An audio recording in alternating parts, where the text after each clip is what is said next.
السلام عليكم متابعين هدهد للطبخ. تعال نسوي أنا وياكم أطيب فخذ غنم بالفرن.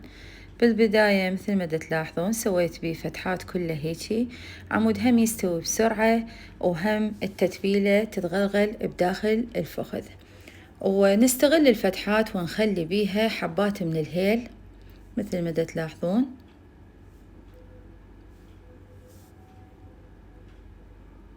والباقي راح أرشه داير مدايرة بالصينية،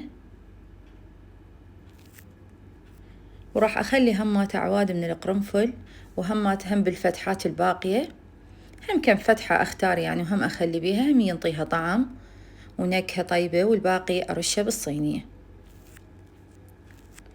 وخليت حبة بصل وحدة قطعتها إلى 4 قطع، واللي يحب يضيف جزر هم براحته، بس أنا ما ضفت الجزر. وخليت ورق غار،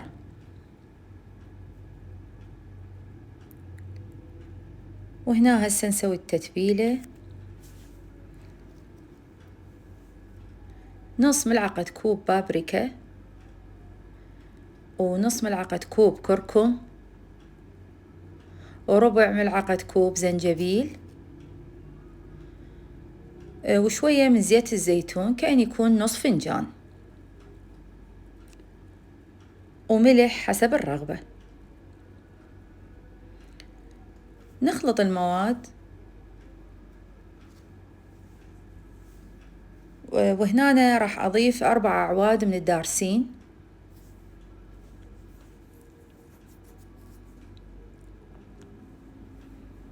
نضيف التتبيلة ونحاول ندلكها كل زين من فوق من جوا كلها، بحيث تتشرب بيها يعني الفخذ يتشرب بهذه التتبيلة كلها.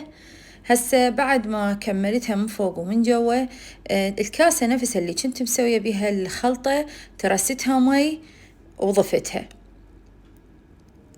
يعني هذا المي كلش كافي علي للاستواء. هسه راح أغلفه بورق السيليفون، طبعا أكثر من طبقة غلفته بحيث ما يطلع من عنده أي بخار، وراح أدخله للفرن. طبعا راح أخليه بالفرن بالرف الوسط، وأشعل فقط الجوة، وخليه 4 ساعات. وهذا مثل ما تلاحظون بعد ما كمل قدامكم، ها طلعته بعد 4 ساعات. شوف الترافة مالته بالشوكة، باعوا شلون يعني كلش سهل. باعوا شوف الترافة مالته بشكل ترف، والريحة مالته يعني ترست البيت فد مرة. وألف ألف عافية علينا وعليكم، مع السلامة.